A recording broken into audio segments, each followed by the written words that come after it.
Señoras y señores, pues llegamos a una estación donde nos encontramos con una cuestión de actualidad y con una persona que está muy puesta en el tema, ¿no? Ya vocacionalmente, de por sí su condición ya lo permite, pero también su vocación, que es la vocación de la reivindicación de la mujer en todos los aspectos de la vida. Es verdad que estamos avanzando en cuestiones paritarias, en la dignificación de la mujer, pero la brecha salarial todavía sigue siendo un auténtico oprobio con la discriminación de la mujer y otras cosas, otras cuestiones. Pero en cualquier caso, la pastora Asun Quintana, pastora, es la presidenta de Seneca Falls. Les hablaremos de Seneca Falls, que es muy interesante la historia. Y también ella es filóloga y, bueno, es una mujer que tiene una voz en nuestro país, en el mundo protestante, muy interesante al respecto y muy bien centrada además, muy bien centrada.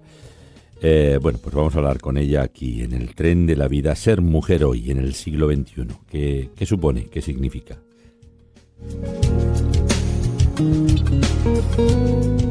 Pues quiero dar la bienvenida a Asun Quintana. Buenos días, querida Asun. Buenos días, Julio. Muy buenos días. Gracias por la invitación. Qué bueno poder estar contigo esta mañana.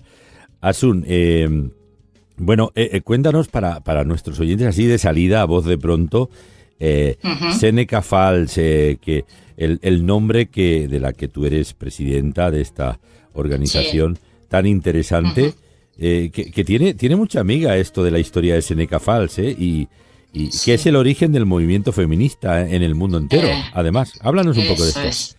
Eso es, pues mira, me encanta la pregunta y precisamente uno de los motivos de ponerle Seneca Falls es porque mucha gente, incluso no creyente, pregunta y da lugar a la explicación, ¿no? Pues el movimiento Seneca Falls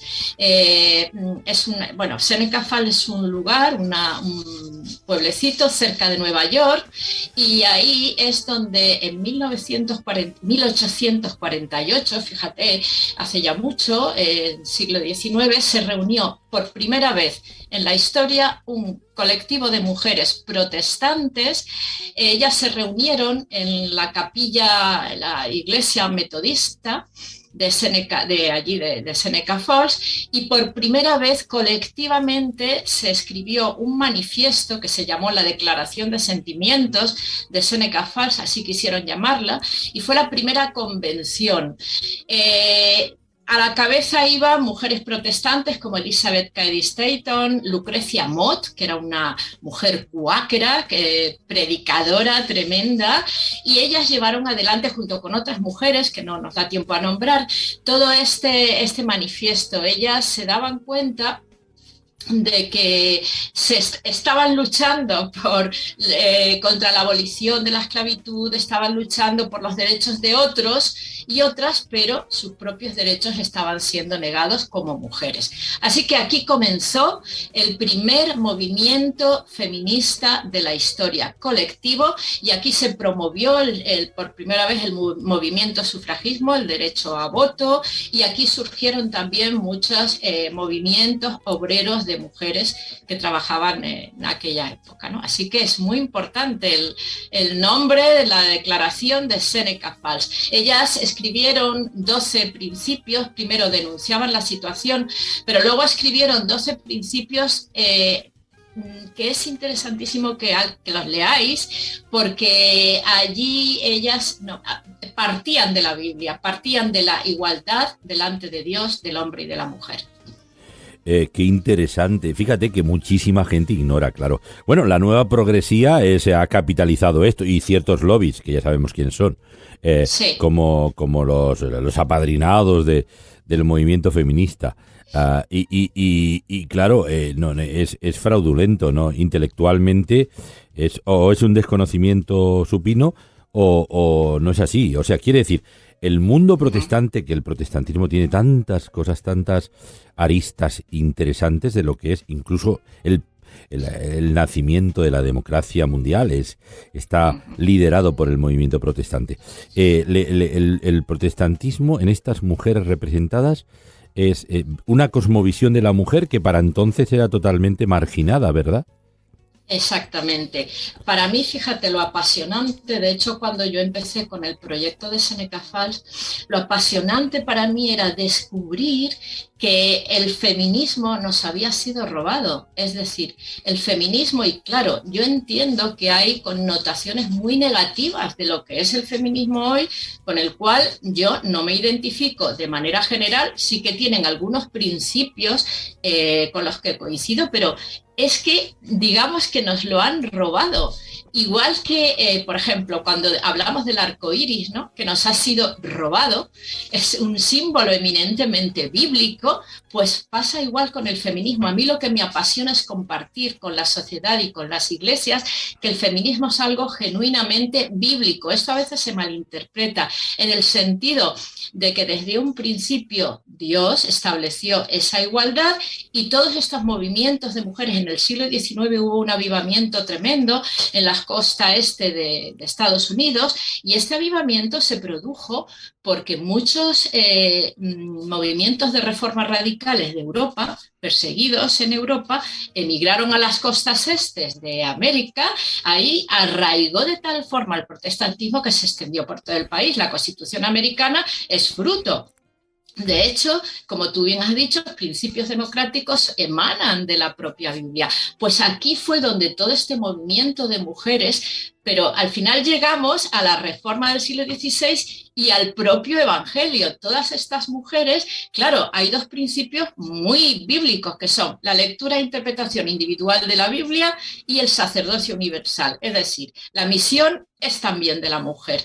Claro, todo esto hizo que se crearan las propias mujeres, crearon los famosos college, las primeras universidades para mujeres, creían que la mujer se tenía que formar para poder avanzar y de la misma forma hubo todo un movimiento de reforma de las mujeres. Eran las más implicadas en los movimientos contra la abolición de la esclavitud. Ellas estaban ahí. Una Lydia Sidney que acogió a un montón de prostitutas para erradicar la prostitución, la abolición de la esclavitud. Franz Willard, que con el movimiento antialcoholismo, había un alcoholismo en aquel tiempo. Todas estas mujeres se involucraron enormemente en todas estas reformas morales, con lo cual de ahí surge el movimiento Seneca Falls. O sea, interesantísimo. Y al final vamos a los principios de la reforma, la lectura individual de la Biblia, el sacerdocio universal, y esos principios son los que reivindican estas mujeres, la igualdad del ser humano delante de Dios. Ahí tenemos los primeros movimientos feministas que luego hicieron grandísimos avances y todavía queda un camino por recorrer, pero ellas son las pioneras y a mí me encanta proclamar que todo esto emana de la Biblia y por supuesto luego conectamos ya con Jesús, claro. Claro, y bueno, y si nos retrotraemos, ya que estamos hablando de estas cuestiones, al menos del origen del cristianismo evangélico protestante, pero también si nos retrotraemos a Jesús en una sociedad patriarcal, como era la sociedad imperante, todas las sociedades de entonces eran patriarcales. Bueno, por la cultura imperante, sí. Exacto. Pero Jesús marca la diferencia de una forma clara, ¿verdad? Clarísima, clarísima. Yo, vamos a ver, creo eso, ¿no? Que tenemos que rescatar el término feminista. Tenemos que redimirlo, ¿vale? Y redimir significa, lo sabemos, lo deberíamos saber, rescatar. Tenemos que rescatar tantas cosas que la cultura, ciertas culturas nos han robado y ciertos lobbies, ¿no? Jesús vino a restaurar el orden de la creación, el orden creacional igualitario, el orden que Dios estableció en Génesis 1, Génesis 2. Ahí está el ideal de Dios, lo que Dios quería, el proyecto perfecto de Dios para la humanidad. Y ese proyecto sabemos que se rompió, lo rompió el ser humano con la caída a partir de Génesis 3, cambia toda la historia del ser humano, del universo. ¿Por qué? Porque estamos marcados por esa caída, esa ruptura con Dios. Por lo tanto, todo eso trajo unas consecuencias. Y esas consecuencias, entre otras, está el varón se enseñoreará de ti. Pero no fue un castigo de Dios, fue una consecuencia. Dios nos estaba avisando de las consecuencias. Igual que al hombre le dijo otras consecuencias, a la serpiente, al diablo, pero a la mujer una de las consecuencias es esa. Pero eso no quiere decir que no tengamos, o sea, que nos conformemos. Jesús viene a establecer ese orden. Jesús viene a redimir. O sea, que las estructuras de la caída no deben de reinar ni en la sociedad ni en las iglesias. Esas estructuras que subyugan o que oprimen a la mujer, ¿no? Como tantas otras consecuencias, esta no fue la única, pero esta es la que, por la que yo tengo carga en mi corazón, y creo que debemos de ser los primeros, como hizo Jesús, en romper esos estereotipos. Jesús fue un valiente. Jesús, yo a veces digo, espero que no escandalice, ¿no?, que fue el primer feminista de la historia. Y es que yo me lleno de orgullo, porque él dijo, al principio no fue así, dijo en Mateo 19, por la dureza de vuestro corazón, pero no fue así. Y él, pues, tenía amigas, entre sus discípulas también, enseñaba a Marta y a María. María Magdalena fue la primera en proclamar el mensaje del Evangelio, de la resurrección. Rompió todo tipo de estereotipos de la mujer. A Marta le dijo, no trabajes tanto en la casa y siéntate más a mis pies. No dudó en defender a una mujer adúltera cuando... Eso sí que fue violencia, violencia física y emocional contra esa mujer allí en medio, me imagino que medio desnuda, que querían apedrear. Ahí se levanta un Jesús varón y la restaura, la empodera, que es una palabra que también se entiende un poco mal, a mí no me gusta mucho, pero en el sentido de la llena de su gracia, le da la gracia, el poder de la gracia, y le dice, vete, mujer, no peques más, adelante. En fin, hay tantos ejemplos en el Evangelio de Jesús. Yo digo también, hay una película horrible, bueno, pero que es muy realista, que dice el hombre que no amaba a las mujeres. Recomiendo verla, pero yo digo Jesús, el hombre que sí amaba a las mujeres.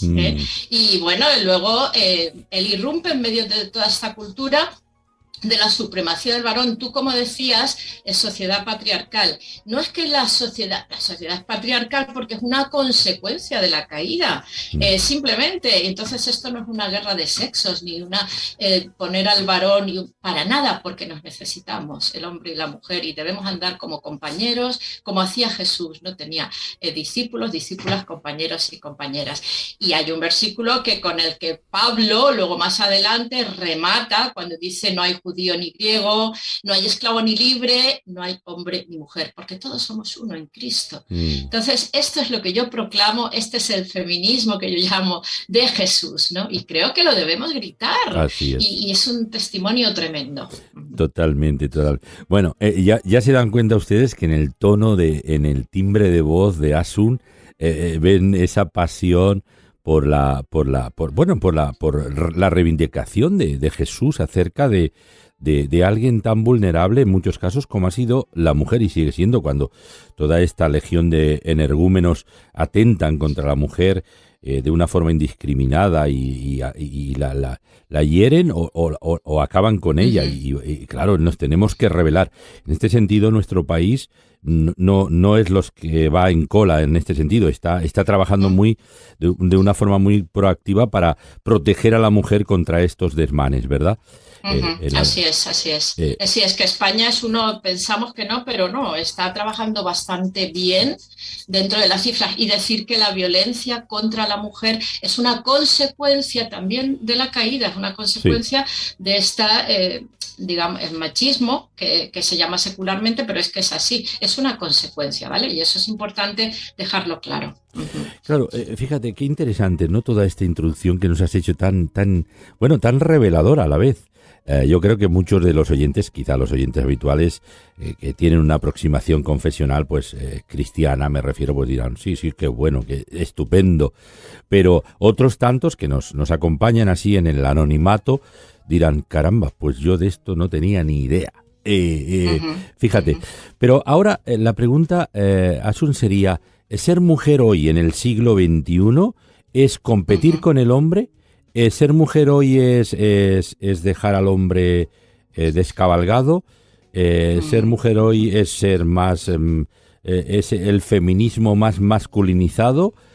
¿O qué es ser mujer? ¿Es otra cosa o es algo? Porque yo a veces veo estos reflejos. Sí, pero ¿sabes lo que pasa, Julio? Que yo no me identifico, ni creo que debemos identificarnos como creyentes con, por ejemplo, ¿no?, el feminismo de ciertos partidos. El feminismo se ha politizado. Por eso digo que es precioso primero hablar de los orígenes, hablar de lo que es realmente, pero se ha politizado de tal forma que lo promueven ciertos partidos y tiene este feminismo del siglo XXI, tiene unas connotaciones con las que no estoy en absoluto de acuerdo, que promueven la guerra de sexos, es decir, el sistema patriarcal tiene la culpa de todo.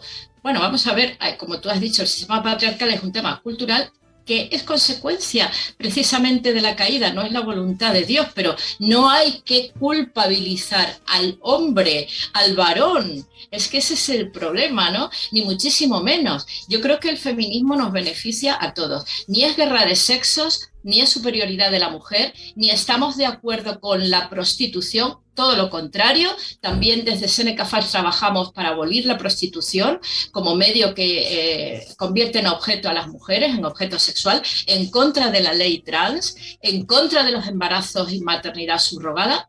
Estamos en contra de todo esto. Entonces, la mujer es mujer y es femenina. Otra cosa son los roles que haya, que no podemos establecer un estereotipo ni roles predeterminados, ¿no? Sino que, bueno, la mujer tiene una misión y tiene unos dones que Dios le da y los debe desarrollar, pero cada uno tenemos nuestro lugar y nuestros espacios. Y eso es lo que tenemos que promover también en las iglesias. Claro, y bueno, yo personalmente lo voy a decir abiertamente, y por mi parte no tengo ninguna afiliación política en absoluto, ni de un extremo ni de otro, sinceramente. Puedo tener una aproximación determinada, pero no tiene nada que ver, pero ni de un extremo ni de otro.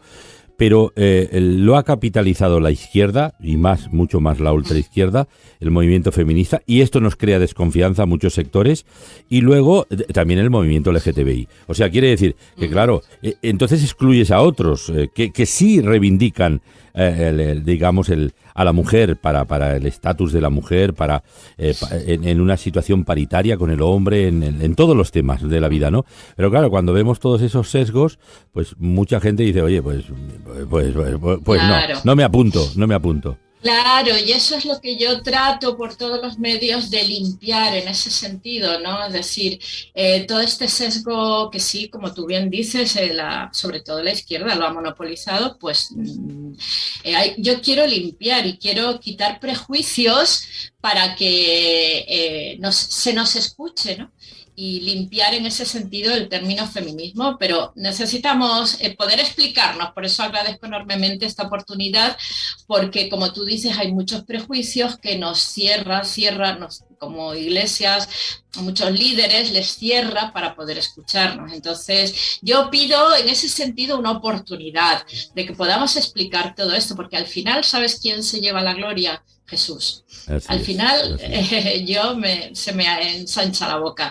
Entonces, efectivamente es una pena que se haya politizado, así que no tenemos que ver con ese movimiento. Yo creo que el nuestro es genuino, es diferente, es único. Por eso a veces digo feminismo bíblico, que hay gente que no lo entiende y le rechina, pero me refiero a todo esto que he explicado. Sí, porque algunos piensan, en mi caso, en el tuyo, podrían ser, y yo doy fe de ello, de que no es así, ni en tu caso ni en el mío. Y, bueno, esta gente tiene que tener una aproximación a un partido de ultraderecha. No, absolutamente nada. De un partido de ultraizquierda, tampoco, absolutamente. No.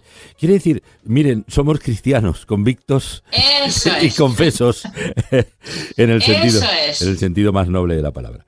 Entonces, fíjate, ser mujer hoy y que todavía queda recorrido para que la mujer se equipare. Por ejemplo, el tema de la brecha salarial sigue siendo todavía. Sí. Y algunas otras cuestiones pendientes, ¿verdad, Asun? Sí, sí, bueno, en ese sentido, a ver, Julio, quedan bastantes cuestiones pendientes. Sí que es verdad que se ha avanzado, pero mira, por ejemplo, la pobreza, tú sabes que el 70% de los 1.200 de pobres en el mundo son las mujeres, o por ejemplo, en cuanto al alfabetizar, ¿no? El 66% de los 700 millones de personas analfabetas, el 66% son mujeres, que va a haber más de 31 millones de niñas que nunca van a aprender a leer y escribir, es muy triste.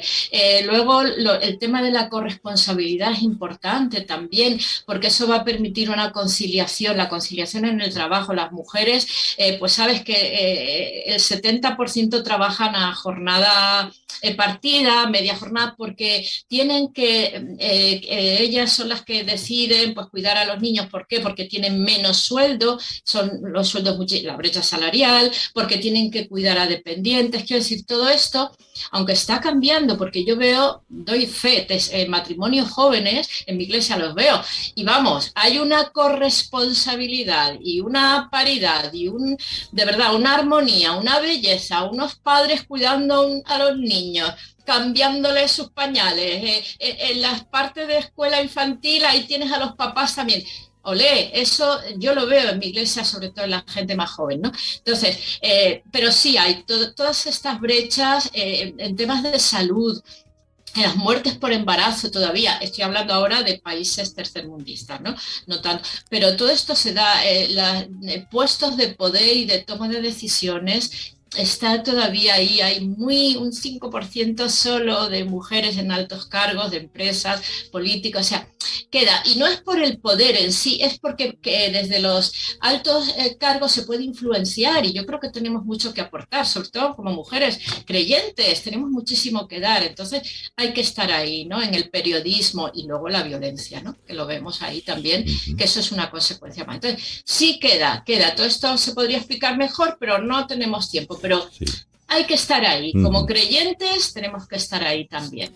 Fíjate, tú has mencionado antes en algún momento el tema de la trata. Es en sectores del mundo evangélico, del mundo protestante aquí en España, ha habido está habiendo organizaciones sí, por una lucha para la emancipación de la mujer en cuanto al tráfico de mujeres, a la esclavitud sexual de mafias y de grupos y el proxenetismo y todo eso. Y quien ha tomado mucha conciencia y ha llegado y está ejerciendo mucha presión, lo que pasa es que nosotros siempre trabajamos entre bastidores. Pasó como cuando el tema de la explosión de la droga, de los centros de rehabilitación, que el trabajo más importante de rehabilitación que se estaba haciendo era el de las organizaciones evangélicas en los años 70, 80 y 90 y sigue.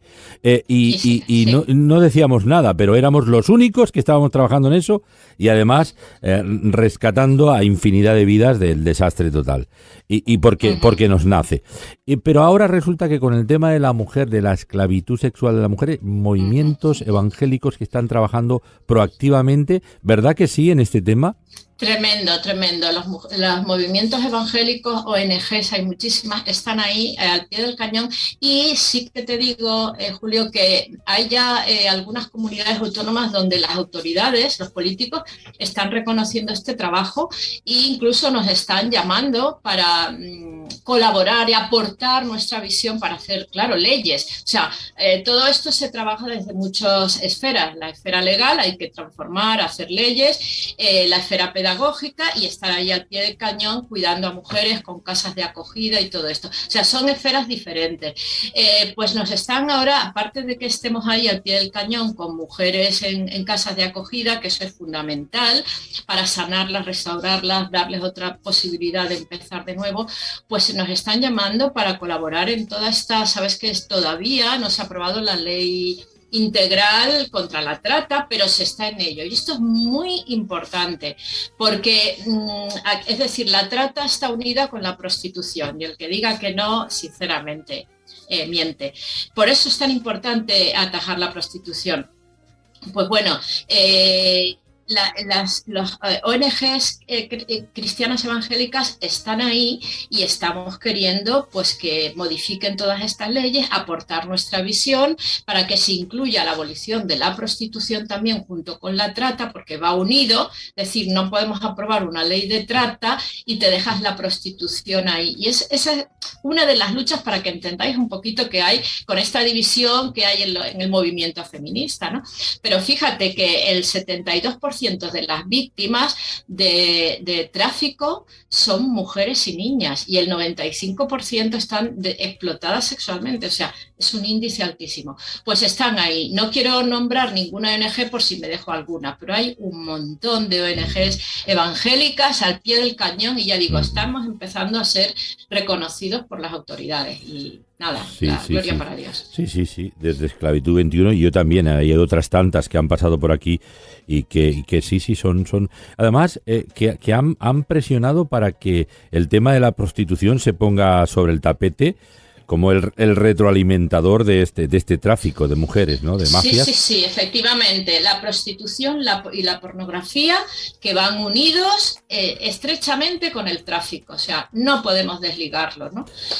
Así que por eso yo ahí también tenemos muchísima carga y bueno, también me han invitado, sabes que esta división que hay del partido, los partidos políticos feministas, ¿no? Sí. Hay una división precisamente porque unos están en contra de la ley trans y están también en contra de la prostitución y de la maternidad subrogada. Ahí estamos nosotros, por supuesto, en contra. Sí. Pero pues hay ahí esa lucha de partidos y bueno, pues claro. Nosotros nos identificamos con todas estas que están por la abolición de la esclavitud y de la trata y de la prostitución. Sí, fíjate, antes hablábamos del secuestro político de sectores políticos, ¿no? De este tema, como tú mencionabas, como el arco iris y otras cuestiones. Pero realmente en la cuestión de la mujer, que todavía sigue siendo latente en muchos aspectos, todavía se está avanzando, pero todavía queda recorrido. Tiene que ser una cuestión transversal total, que no, incluso desintoxicada lo más posible de la capitalización política. Se tendría que crear una plataforma, pero claro. Bueno, algunos quieren llevar el ascua a su sardina y vendernos alguna moto que no la queremos comprar. Nadie la quiere comprar. O al menos muchos no la queremos comprar. No la queremos comprar. Entonces, eso es. Pero tendría que ser una cuestión transversal para que este movimiento de la mujer en su lugar, el papel de la mujer en su lugar, pues tuviera la fuerza y la posición que se merece.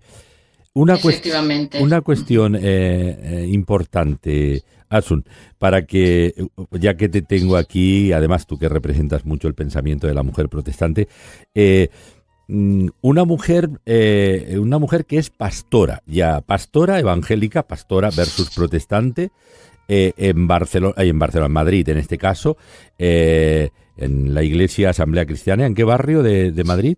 Estamos en el barrio de Vallecas. Fíjate. Llevamos allí 20 años, sí. Sí, yo he estado contigo allí en tu iglesia, muy hermosa iglesia, Asamblea Cristiana.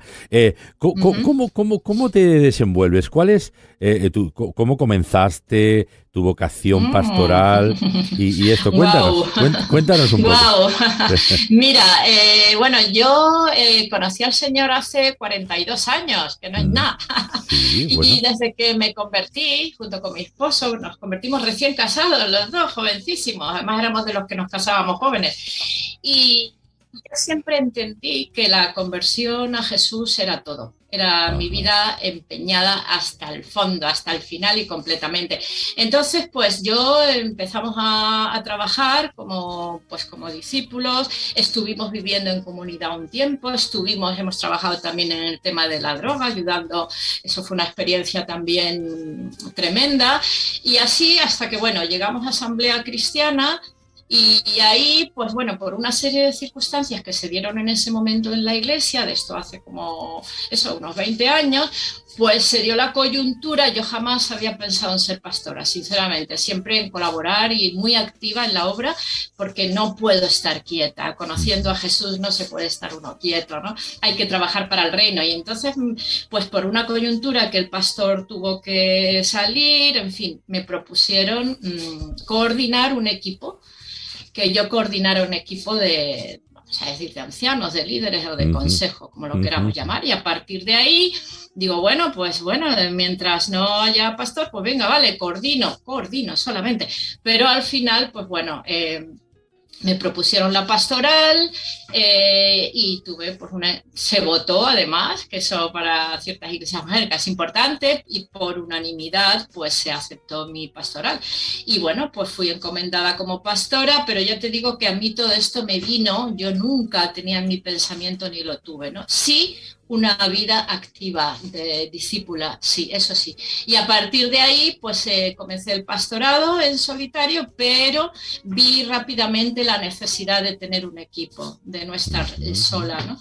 Porque mi esposo no tiene la vocación pastoral, tiene un ministerio tremendo. Sí, yo lo creo. Vamos, pero no tiene vocación. Él decía, no, es que me mata, yo no he nacido para ser pastor, no tengo el don. Digo, bueno, o sea, que somos un matrimonio un poco atípico, pero los dos implicados, llamando al Señor y dando nuestra vida. Y entonces a partir de ahí he formado un equipo con Daniel Oval y Sonia Gómez, y ahí los tres mosqueteros, como yo digo, pues ellos se incorporaron un poquito más tarde, en el 2016, y a partir de